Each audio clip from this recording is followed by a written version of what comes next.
نبی دنیا سے جا رہے ہیں، دنیا سے جانے کا وقت آیا، 12 ربیع الاول ہے، پیر کا دن ہے، 7 جون ہے، 11 ہجری 633 عیسوی۔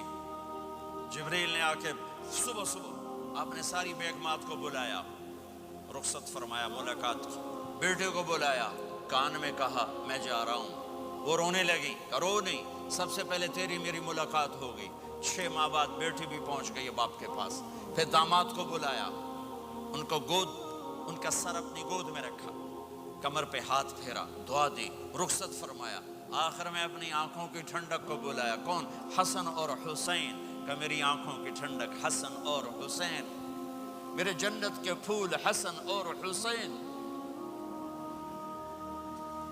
یوں لیا، حسن کو یہاں سے لیتے تھے، حسین کو یہاں، حسن کو ادھر اٹھاتے تھے، حسین کو ادھر اٹھاتے تھے۔ حسن سر سے لے کر کمر تک پورے اپنے نانا کے مشابہ تھے، کمر سے پاؤں تک اپنے باپ کے مشابہ تھے۔ حسین اس کا الٹ تھے، سر سے لے کر کمر تک اپنے باپ کے مشابہ تھے، کمر سے لے کر پاؤں تک اپنے نانا کے مشابہ تھے۔ اس مشابہت کی وجہ سے آپ کہا کرتے تھے حسن میرا بیٹا ہے، حسین علی کا بیٹا ہے۔ آخر میں ان کو بلا کر یوں لیا، اور ساتھ ہی آنسو ٹپ ٹپ ٹپ ٹپ ٹپ ٹپ۔ بیویوں کو جدا کیا، آنسو نہیں، بیٹی کو جدا کیا، آنسو نہیں، داماد کو جدا کیا، آنسو نہیں، جب بچوں کو جدا کرنے لگے تو یوں آنسو۔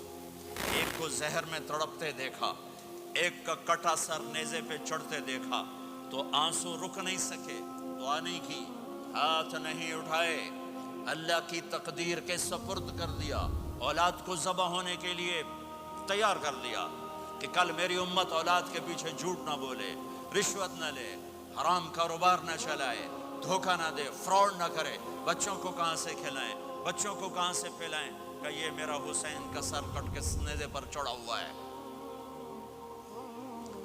کچھ نہیں بولے، رخصت فرما دی۔ جب سب چلے گئے تو جبریل آ گئے، آپ نے فرمایا کیا ہوا؟ خاموش کھڑے تھے، کہ موت کا فرشتہ دروازے پر ہے، اندر آنے کی اجازت چاہتا ہے۔ اپنے نبی کا مقام دیکھو، موت بھی پوچھ کے آتی ہے۔ آپ نے کہا آ جائے، آپ کی اجازت پر ملک الموت اندر آئے۔ اسرائیل کا السلام علیکہ یا رسول اللہ، کہنے لگا آپ پہلی ہستی ہیں، میں سلام کر رہا ہوں، میں نے کبھی کسی کو سلام نہیں کیا۔ کہنے لگا آپ پہلی ہستی ہیں، اللہ نے فرمایا تھا پوچھ کے اندر جانا، بن پوچھے نہ جانا۔ پھر کہنے لگے آپ پہلی ہستی ہیں، اللہ نے فرمایا آنا چاہیں تو لے آنا، رہنا چاہیں تو چھوڑ کے آ جانا۔ ہاں، یہ وہ دربار رسالت ہے جہاں موت بھی پوچھ کے آتی ہے۔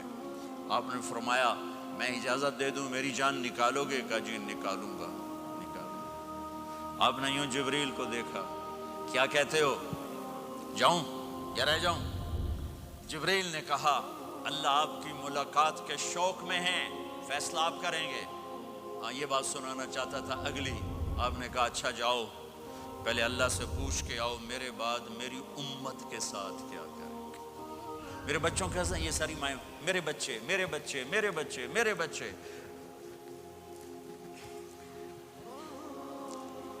میرے نبی کو تو پتا تھا کہ یہ تڑپ تڑپ کے ایک زہر میں جائے گا اور ایک کا سر کٹ کے نیزے پہ چڑھے گا، کیوں نہیں ان کے لیے ہاتھ اٹھائے؟ ہمارے لیے کیوں روئے کہ جاؤ اللہ سے پوچھ کے آؤ میرے بعد میری امت کے ساتھ کیا کرے گا، میں پھر جواب دوں گا۔ جبریل واپس گئے، موت کا فرشتہ کھڑا ہوا ہے، جواب آیا یا رسول اللہ آپ کا رب کہہ رہے ہیں آپ کی امت کو تنہا نہیں چھوڑوں گا۔ مجھے میرے رب کی قسم جو سن رہا ہے، جس نے ہمیں یہاں جمع کیا ہے، سنو میری بات غور سے، اگر میرے نبی یہ سوال نہ اٹھاتے تو آج میں اور آپ بھی بندر خنزیر میں بدل چکے ہوتے۔ میری اور رب کی کوئی رشتہ داری نہیں ہے۔ اس امت نے وہ سب کچھ کر دیا جو پہلی امتوں نے کیا، لیکن کون ہے جس نے اصحابوں کو روکا ہوا؟ وہ میرے نبی کے آنسو، میرے نبی کی آہیں، میرے نبی کی دعائیں، میرے نبی کی فریادیں، میرے نبی کی تڑپ، میرے نبی کا رونا، میرے نبی کا پیٹ پہ پتھر باندھنا، اس نے روک دیا۔ کوئی نبی جاتے ہوئے امت کے لیے نہیں رویا، واحد نبی ہیں جو جاتے ہوئے امت کے لیے روئے، میری امت میری امت میری امت۔